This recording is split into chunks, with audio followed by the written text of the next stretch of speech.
हमारा टॉपिक है legal rights for nature. Nature यानी कि कुदरत, जो नेचुरल कुदरती जो चीज़ है, क्या उनको भी लीगल राइट्स कानूनी अधिकार मिला हुआ है। जैसे कि अगर हम इंडिया की बात करें तो इंडिया के अंदर जितने भी सिटीजन है तो उन सभी को क्या मिला हुआ है, फंडामेंटल राइट, कुछ प्रकार के फंडामेंटल राइट यानी कि मौलिक अधिकार मिला हुआ है। इसी तरीके से अगर बात करें तो पूरे विश्व के अंदर जितने भी नागरिक हैं, जितने भी लोग हैं, उन सभी को यूनाइटेड नेशंस ने ह्यूमन राइट, मानव अधिकार जो है वो दिया गया है। तो इसी तरीके से क्या है, जो नेचर, जो कुदरत है या फिर कुदरती चीज़ है, मतलब कि जैसे मान लो कि गार्डन है, जैसे मान लो कि ट्री है, जैसे मान लो कि एनिमल है, जैसे मान लो कि माउंटेन है, कुदरत में पाई जाने वाली जितनी भी नेचुरल थिंग्स, नेचुरल ऑब्स्टेकल्स, तो क्या उन सबको भी राइट्स, कोई अधिकार मिलता है या नहीं मिलता है। और अभी हम जब क्लाइमेट चेंज का, ग्लोबल वार्मिंग का, इन सभी तरीके का जब सामना कर रहे हैं, तब यह मुद्दा बहुत ही इंपॉर्टेंट हो जाता है कि नेचर थिंग्स, कुदरती चीज़ें हैं, उनको भी लीगल राइट्स, कानूनी अधिकार होना चाहिए, क्योंकि उनको भी अपने आप को प्रोटेक्ट करने का कानूनी अधिकार है। और अगर उनके पास भी मान लो कि फॉरेस्ट, जंगल है, तो जंगल को अपने आप को प्रोटेक्ट करने का लीगल राइट्स, कानूनी अधिकार मिल गया होता, तो क्या होता, फॉरेस्ट का डिग्रेडेशन नहीं होता, फॉरेस्ट जो है वो कट नहीं होते, वो जो है वो उसका डिस्ट्रक्शन नहीं होता। तो इससे हमें क्लाइमेट चेंज का सामना करने में भी बहुत ही सहेलाई होती। As the world fights climate change and the exploitation of nature, हम जिस तरीके से क्लाइमेट चेंज के सामने लड़ रहे हैं, नेचर को एक्सप्लॉयट कर रहे हैं, तो कंट्रीज़ जैसे कि इक्वाडोर, बोलीविया और न्यूजीलैंड, ये 3 ऐसे देश हैं कि जहाँ पर नेचर के लिए जो लीगल राइट्स है वो बहुत ही मजबूत बन रहे हैं, वो बहुत ही स्ट्रेंथन हो रहे हैं। और वहाँ पर नेचुरल एंटिटीज़, कुदरती जो चीज़ें हैं, उनको भी नेचुरल लीगल राइट्स, कानूनी अधिकार जो है वो दिए गए। जैसे कि वहाँ पर जो पॉन्ड, तालाब होता है, उसको या फिर लेक होता है, उसको जो है वो लीगल राइट्स जो है वो दिया जाता है। उसको एक लीगल एंटिटी, लीगल इंसान, जीवित इंसान, कायदा की तरीके से जीवित इंसान का दर्जा भी दिया जाता है। तो यह देश है इक्वाडोर, बोलीविया और न्यूजीलैंड। इसका सिग्निफिकेंस क्या है वो देखें तो giving legal rights to entity, जैसे कि वहाँ पर फ्लोरा, वहाँ पर जितनी भी वनस्पति है उसको, फौना, वहाँ पर जितनी भी प्राणी सृष्टि है, एनिमल्स है, उन सभी को, रिवर्स को, वहाँ के इकोसिस्टम को, और वहाँ के लैंडस्केप यानी कि ज़मीन के ऊपर देखने वाली जितनी भी चीज़ें, यानी कि इसके अंदर माउंटेन, इसके ऊपर रिवर, इसके ऊपर प्लेटू और इसके ऊपर जो टेबल लैंड, वह सभी जो है उसे लैंडस्केप बोलते हैं। तो इन सभी को लीगल एंटिटी या फिर लीगल राइट्स, कानूनी अधिकार दिए जाते हैं। Is crucial to building meaningful human environment relationship.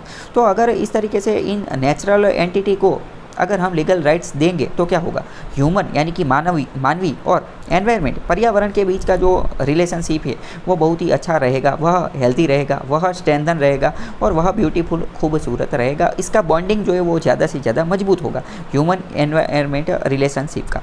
And bringing ethical conduct to the field, इसकी वजह से क्या होगा कि एनवायरनमेंट प्रोटेक्शन का जो पूरा का पूरा मुद्दा है, उसके अंदर एथिकल कंडक्ट, हमारा जो आचरण है वो भी कुछ नैतिकताओं से बंधकर उसको जो है वो प्रोटेक्ट करने के बारे में सोचेगा। दूसरा बात करते हैं ensure ethical conduct in bio age. अभी हम बायो एज में जी रहे हैं। बायो एज सबसे पहले किसे समझते हैं, तो bio age referred to an era of increased integration of biotechnology in human life such as GM यानी कि GMO यानी कि genetically modified organism, engineering of genes to enhance disease resistant and gene editing etc.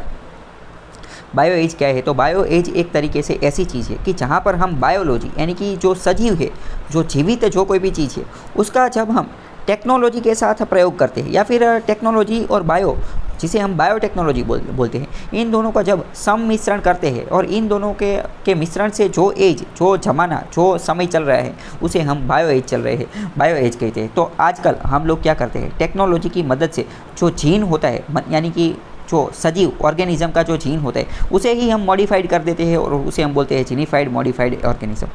या फिर कई बार हम क्या बोलते हैं, जो जीन होता है उसकी इंजीनियरिंग कर देते हैं, जीन होता है उसे एडिट कर देते हैं, जीन का पूरा जो स्ट्रक्चर होता है उसे हम चेंज कर देते हैं ताकि वो डिजीज़ जो है, डिजीज़ कोई भी रोग है, उसको उसके सामने वो खड़ा रह सके, उससे हमें प्रोटेक्ट कर सके, यानी कि डिसीज़ से हमें रेजिस्टेंस जो है वो प्राप्त कर सके। तो इन सभी चीज़ों को हम क्या बोलते हैं, बायो एज बोलते हैं। Recognising the rights legally will help ensure the ethical use of flora and fauna. तो कई बार आपने देखा होगा कि ये जो बायो एज का जो ज़माना है, मतलब कि जहाँ पर हम बायोलॉजी का और टेक्नोलॉजी का प्रयोग करते हैं, और टेक्नोलॉजी के अलग अलग प्रयोग हम बायोलॉजी अलग अलग फ्लोरा एंड फौना के ऊपर करते हैं, तो इसका मतलब यह है कि जो एनिमल्स है, जो प्लांट्स है, उसके भी कुछ एथिकल यूज़ है, उसका भी कुछ लीगल राइट्स है, उसके ऊपर क्या यह प्रयोग करना चाहिए कि नहीं करना चाहिए। क्योंकि शायद ऐसा भी हो सकता है कि हम किसी एनवायरनमेंट रिलेटेड किसी ट्री के ऊपर, किसी प्लांट के ऊपर या फिर किसी एनिमल के ऊपर ये जीएमओ का प्रयोग करते हैं, जीन एडिटिंग का प्रयोग करते हैं, मतलब कि साइंटिस्ट करते हैं, तो इससे शायद ऐसा भी हो सकता है कि पर्यावरण में कुछ नुकसान हो, या फिर उस एनिमल के ऊपर कुछ नुकसान हो, उस प्लांट के ऊपर, उस ट्री के ऊपर कुछ नुकसान हो। मतलब कि ये जो फ्लोरा, जिस तरीके से ह्यूमन इंसान को जीने का अधिकार है, तो उसी तरीके से फ्लोरा एंड फौना का भी जीवन जीने का अधिकार, उसको भी राइट टू लाइफ होना चाहिए। तो और ऐसे क्लाइमेट चेंज वाले ज़माने में फ्लोरा एंड फौना को भी लीगल राइट्स जो है वो मिलने चाहिए, और अगर उसको यह राइट मिलेंगे तो उसका एथिकल यूज़ जो है वो स्ट्रेंथन हो जाएगा।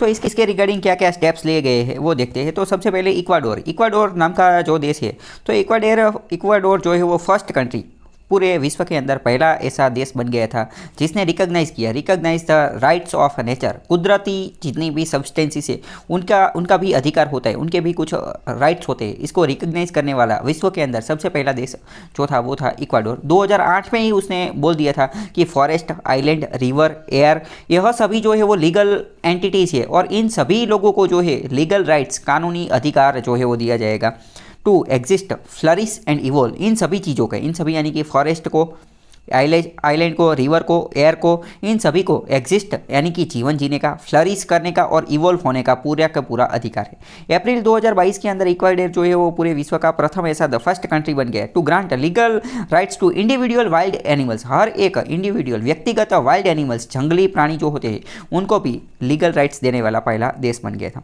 Wild species and their individuals have the right not to be hunted, यानी कि जो वाइल्ड स्पीसीज होते हैं और जो एनिमल होते हैं उनके पास ऐसा अधिकार है कि कोई उनका शिकार नहीं कर सकता, उसकी कोई फिशिंग नहीं कर सकता, कैप्चर्ड यानी उसको कैद नहीं कर सकता, उसको कलेक्ट नहीं कर सकता, उसको extract, kept, retain, trafficking, marked और एक्सचेंज, यह कुछ भी चीज़ उन लोगों के साथ नहीं कर सकता। किन लोगों के साथ? वाइल्ड स्पीसीज, वाइल्ड एनिमल के साथ, यानी कि वाइल्ड एनिमल को भी राइट टू लिव लाइफ यानी कि जीवन जीने का अधिकार, राइट टू फ्री मूवमेंट यानी कि मुक्त तरीके से घूमने का अधिकार जो है वो इक्वाडोर ने दिया था। इसके साथ साथ बात करते हैं बोलीविया भी एक ऐसे ही देश है जो नेचर सब्सटेंसेस को, नेचर को राइट्स देने के मामले में आगे है। Bolivia granted all nature rights equal to that of human in 2011। 2011 में उन्होंने बोल दिया, बोलीविया देश की सरकार ने बोल दिया कि ह्यूमन को जितने अधिकार मिलने जाते हैं उतने ही अधिकार नेचर, कुदरत को भी दिए जाएंगे।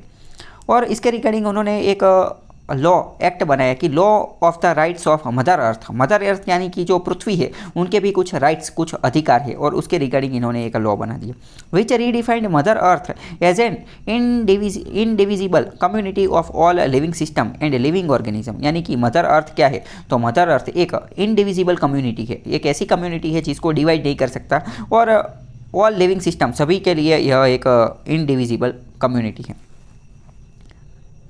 Interrelated, interdependent and complementary which shares a common destiny. Mother earth एक ऐसी कॉमन डेस्टिनी है जिसके ऊपर सब इंटररिलेटेड है, इंटरडिपेंडेंट है और कॉम्प्लीमेंटरी है। अभी बात करते हैं न्यूजीलैंड। जो न्यूजीलैंड जो है उन्होंने भी वहाँ की एक रिवर है वांगनुई रिवर है, उसको पूरे विश्व के अंदर पहली बार लीगल स्टेटस जो है वो दिया गया था। वो रिवर जो है वो भी मतलब कि एक व्यक्ति के तरीके ही उसको ट्रीट किया गया है। भारत के अंदर बात करें तो क्या भारत में नेचर को कोई ऐसा राइट्स, अधिकार मिलता है कि नहीं मिलता है?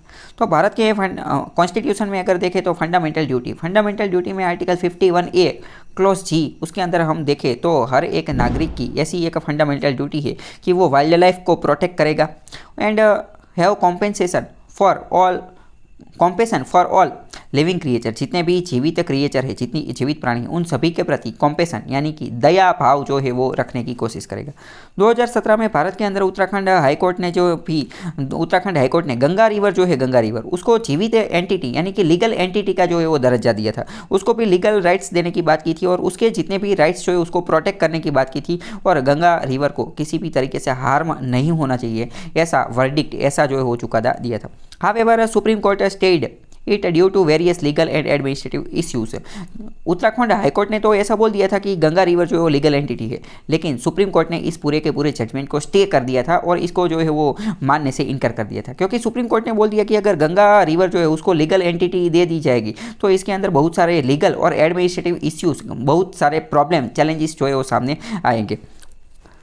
भारत के अंदर 1972 में भारत ने WPA wild life protection act बनाया था, जिसके अंतर्गत वाइल्ड वन्य जीव और एनिमल्स जो है उसको प्रोटेक्ट करने की कोशिश की जाती। एंड एक बनाया था CAA है cruelty to animals act to 1960, मतलब कि किसी भी एनिमल प्राणी जो है उसके विरुद्ध क्रूअल्टी क्रूरतापूर्ण व्यवहार नहीं किया जाएगा।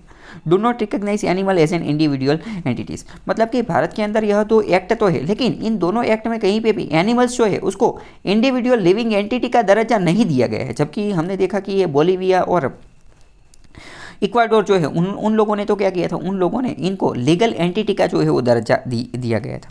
पहले भारत के अंदर बात करें तो भारत का जो चंडीगढ़ है, चंडीगढ़ की एक लेक है, उस लेक का नाम है सुखना लेक। तो सुखना लेक है उसको भी वहाँ की जो गवर्नमेंट थी उन्होंने एक लिविंग एंटिटी का जो है वो दर्जा दिया था। वहाँ की तालाब है, वहाँ का पॉन्ड है सुखना तालाब, तो उनको भी एक ऐसा मुद्दा जो है सामने आया था। बाकी इसके अलावा तो भारत में ऐसे कोई लीगल एंटिटी नेचर को दिए जाए ऐसा कोई देखने को नहीं मिला है। तो इसको यहाँ पर लास्ट लाइन दी गई है, उसको आप कंक्लूजन के रूप में लिख सकते हैं। क्या बोल रहे हैं कि a compelling shift from competition to cooperation between human and living system. Human and environment के बीच में या फिर human and living entity wildlife, इन सभी के बीच में क्या होना चाहिए, कंपटीशन नहीं होना चाहिए बल्कि कोऑपरेशन होना चाहिए। और अगर हम ह्यूमन और लिविंग सिस्टम के बीच में कोऑपरेशन रहेगा तब हम हमारा फ्यूचर जो है उसको बड़ा ही एक्सप्लोर कर सकते हैं और उसे अच्छा जो है वो बना सकते हैं। और लास्ट में बोला गया है कि बायो एज के अंदर हमें जो है वो कुछ इसके रिगार्डिंग अच्छी प्रिपरेशन और वो सब करनी चाहिए।